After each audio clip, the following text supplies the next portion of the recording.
सही है। तो अब अपडेट कर देते हैं हम पर्सन को। Set name is equal to हम कर देते हैं कि कौन सा नाम हमें रखना है, कोई भी नाम रख देते हैं यहाँ पे। लेट्स सपोज वासे। कहाँ पे रखना है, वेयर का क्लॉज इस्तेमाल करना है। और वेयर कहाँ पे, वहाँ वहाँ पे जहाँ पे कोई कॉलम नेम है। Let's suppose name column name है, या नेम था कॉलम नेम। नाफे को चेंज करना है हमने यहाँ पे। जहाँ पे नाफे है वहाँ पे वासे सेट कर दे। अब इस वैसे क्वेरी को हम एग्जीक्यूट करते हैं तो ये हो जाएगा। वन परफेक्टेड लिखा आ गया। हम करते हैं इसको सिलेक्ट स्टैटिक फ्रॉम, ऊपर के ऊपर लिखा हुआ है। अब इस सिलेक्ट स्टैटिक क्वेरी को एग्जीक्यूट कर दें इस वाली को। देखें नाफे की जगह वासे लिखा आ गया। ये आपकी अपडेट की क्वेरी भी होगी। ओके, अब आते हैं हम प्राइमरी कीज के ऊपर। सही है। लेट्स सपोज मैं कोई नया टेबल क्रिएट करता हूँ। क्रिएट नाम क्या रखूँ इसका, टेबल और यूनिवर्सिटी। लेट्स सपोज हम एक टेबल बना रहे हैं यूनिवर्सिटी का। सही है। अब इसमें क्या होगा, इसमें ये होगा कि हम बेसिकली कुछ प्राइमरी की और फॉरेन की कॉन्सेप्ट शो करेंगे। कॉन्सेप्ट शो कैसे करेंगे। ओके ओके ओके ओके, सही है। ऐसे शो करेंगे कि हम टेबल को क्रिएट कर चुके हैं, नाम लिख चुके हैं। अब इसके बाद पैरामीटर में कॉलम में स्पेसिफाई करने हैं। कॉलम लिखते हैं university ID, you I D, university ID लिख दिया। यूनिवर्सिटी आईडी के बाद हम इसको लिखते हैं डेटा टाइप। डेटा टाइप ये क्या होगी, ये इटसेल्फ इंक्रीमेंट होगी। हमें इसकी वैल्यू डालने की जरूरत नहीं, तो आइडेंटिटी इस्तेमाल करेंगे। इनिशियल वैल्यू 1 होगी इसकी, और इंक्रीमेंट भी 1 1 का आएगा, इसलिए पूरा हो गया। अब ये क्या होनी चाहिए, इसकी प्राइमरी की होनी चाहिए, मतलब इसके यूनिकली आइडेंटिफाई करें। यूनिक आइडेंटिफायर होते हैं, इसके लिए हम प्राइमरी की कीवर्ड इस्तेमाल करते हैं। प्राइमरी की होगी, हो गई। अब आगे यूनिवर्सिटी का नेम होता है, यूनिवर्सिटी नेम। उसको हम रख देते हैं वार्ड 450, क्योंकि काफ़ी आजकल बड़े नाम होते हैं ना, government college, university, law and stuff. उसके बाद यूनिवर्सिटी की हम स्ट्रेंथ रख देते हैं। स्ट्रेंथ चाहे तो हम इंट में भी कर सकते हैं, चाहे तो हम न्यूमेरिक भी कर सकते हैं, चाहे तो हम नंबर भी कर सकते हैं। नंबर तो खैर 2014 में है ही नहीं, चलो इंट कर दो। लेट्स सपोज कर दिया। अब स्पेसिफिक क्वेरी को एग्जीक्यूट कर दें। Command committee successful. अब अपने इस पूरे में से चेक करना है कि कॉलम एग्जीक्यूट हो गए कि नहीं हो गए। आप लिखोगे क्या हो रहा है, यूनिवर्सिटी। आप उस सेलेक्ट स्टडी फ्रॉम यूनिवर्सिटी कर लेते हो, इसे एग्जीक्यूट करते हो, सारे कॉलम में उसका नाम लिखा आ जाता है। ओके, और आपने चेक करना हो कि यार मैंने प्राइमरी की क्या रखी थी, कैसे करोगे। ऐसे करोगे कि आप डेटाबेस जो है अपना आर्टिफिशियल, उस पर राइट क्लिक करो, रिफ्रेश पे जाओ। जब रिफ्रेश करते हो आप इसको, तो उसके बाद चेक खोलते हो, तो उसके बाद एक्सपेंड करने के बाद टेबल्स को एक्सपेंड करते हो। उस पर यूनिवर्सिटी का टेबल आ रहा है, इसको एक्सपेंड करेंगे तो वहाँ पे कॉलम्स आएंगे। कॉलम को एक्सपेंड करोगे तो वहाँ पे जो आपका एट्रीब्यूट है, जैसे हमने प्राइमरी की स्पेसिफाई किया था ये वाला, उसके आगे चाबी बनी आ रही है। ये प्राइमरी की यूनिकली आइडेंटिफिकेशन है कि ये चाबी बनी आ रही है।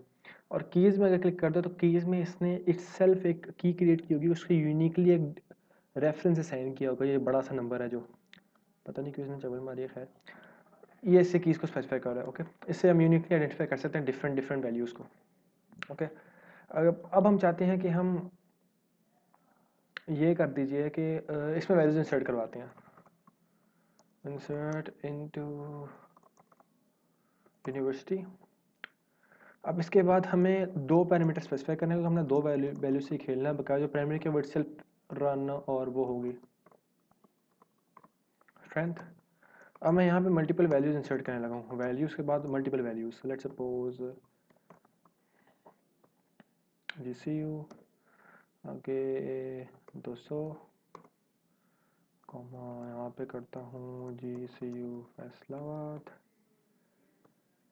कॉमा फिर कॉमा सेपरेट। ये जो कॉमा मैं लगा रहा हूँ ये मल्टीपल वैल्यूज़ को सेपरेट कर रही है इस तरह, अब शायद क्लियरली दिखे आपको। इधर आप सेलेक्ट कर देते हो कोई और यूनिवर्सिटी, नस्ट इस्लामाबाद, इसकी स्ट्रेंथ कर देते हैं 400।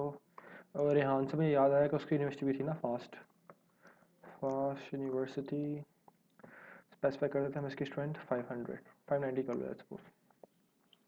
अब इस स्पेसिफिक वैल्यू को हम एग्जीक्यूट कर देते हैं। कर दिया। अब हम सिलेक्ट स्टडी करते हैं, सही है। ये इसने सारा हमें रिजल्ट दे दिया। अब अगर आपने अपडेट इंसर्ट तो कर लोगे आप खुद, या मैं आपको थोड़े फंक्शंस बताया तो फंक्शंस क्या होते हैं। लेट्स सपोज मैं चाहता हूँ कि जितनी भी यूनिवर्सिटी की स्ट्रेंथ है उन सब का सम हो और हमें पता चले कि पाकिस्तान में कितनी यूनिवर्सिटीज़ का सम जा रहा है, सही है। तो उसके लिए मैं क्या करूँगा, उसके लिए मैं ये करूँगा कि सिलेक्ट, आगे मैं यहाँ पे सिलेक्ट क्या करना चाहता हूँ, वो या तो कॉलम मांगते हैं या तो नल मांगते हैं या तो उसके एट्रीब्यूट्स मांगते हैं। तो हम क्या यहाँ पे लिखेंगे, हम यहाँ पे फंक्शन का नाम लिखते हैं सम ऑफ। सम आपने किस चीज़ से करना है यहाँ पे, यूनिवर्सिटी, हाँ सम आपने किस चीज़ का करना है, सम आपने इस चीज़ का करना है कि आपको स्ट्रेंथ चाहिए हर स्पेसिफिक यूनिवर्सिटी की जो हाईलाइट हुई है। तो आप कैसे करोगे, इसे सिलेक्ट सम कर दोगे, स्ट्रेंथ कर दो, यहाँ पे कॉलम ने स्पेसिफाई कर दोगे कि इस कॉलम की हर वैल्यू को ना हमने हर रिकॉर्ड को मतलब हर रो को शो कर दे सम उसका। तो इसका एग्जीक्यूट करता है तो ये कर देता है 1490। अब आपको समझ आ गया कि सम 1490 था, लेकिन जो आपका जो प्रोजेक्ट आपको देगा उसको समझ नहीं आएगी कि 1490 था कि नहीं था। तो उसके लिए हम एलियस का कीवर्ड इस्तेमाल करते हैं। अब एलियस होता क्या है, एलियस बेसिकली एक ऐसी चीज़ होती है जिसका एक नाम स्पेसिफाई होता है टेम्परेरी तौर पे,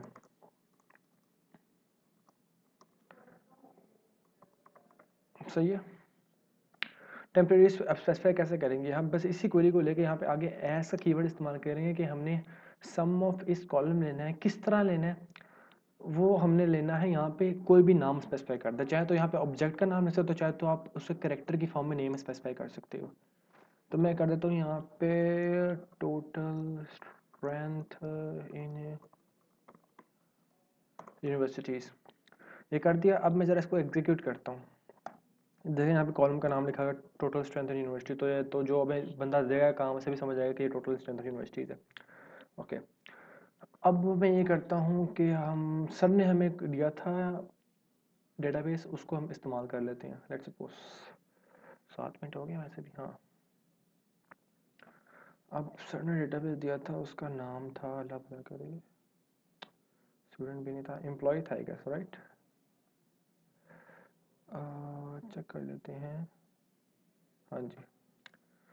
तो अब सर का डेटाबेस अगर आपने इम्प्लीमेंट किया हुआ है तो उसको कैसे करोगे, यूज़ लिखोगे, आगे उसका कीवर्ड लिखोगे, उसके बाद लिखोगे उसका की डेटाबेस क्या था। कुछ जगह पे एच आर है, लेकिन मैंने एच आर बनाया नहीं, मैंने डायरेक्ट उसकी सर की वैल्यू डाली थी मास्टर के अंदर, तो मेरी मास्टर के अंदर आ जाऊँगी। अगर आपकी एच आर स्कीमा बना हुआ है तो आपको ये लिखना पड़ेगा, सही है।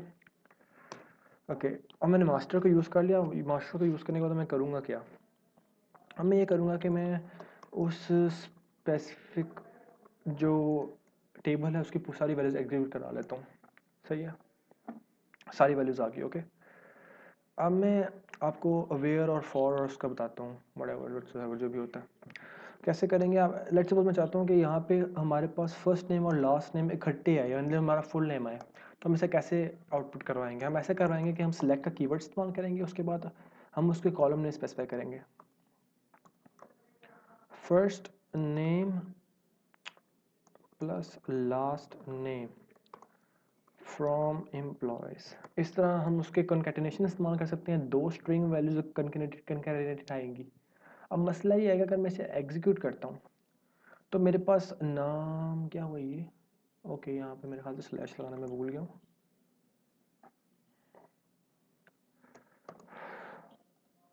आप ज़रा रन के चेक करते हैं आगे। अब यहाँ पे नाम के अंदर स्पेसेस नहीं आ रही, अब स्पेसेस कैसे मैं लाऊंगा, मैं एक काम करूँगा, यहाँ पे मैं एक करेक्टर एम्प्टी इंट्रोड्यूस करवा दूंगा यहाँ पे स्पेस के लिए बेसिकली। इसे एग्जीक्यूट करें, अब नाम बड़े अच्छे आ गए हैं। अब हमें पता नहीं है कि ये कॉलम नेम क्या था, हम इधर एलियस इस्तेमाल कर लेते हैं, एज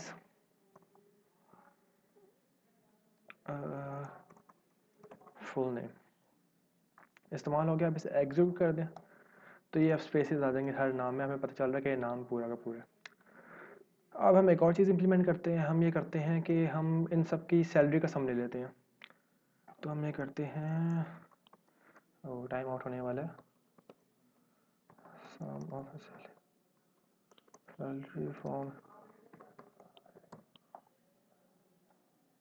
ये सबका सम आ गया सैलरीज का। अब आगे एरिया इस्तेमाल करा तो सम पूरा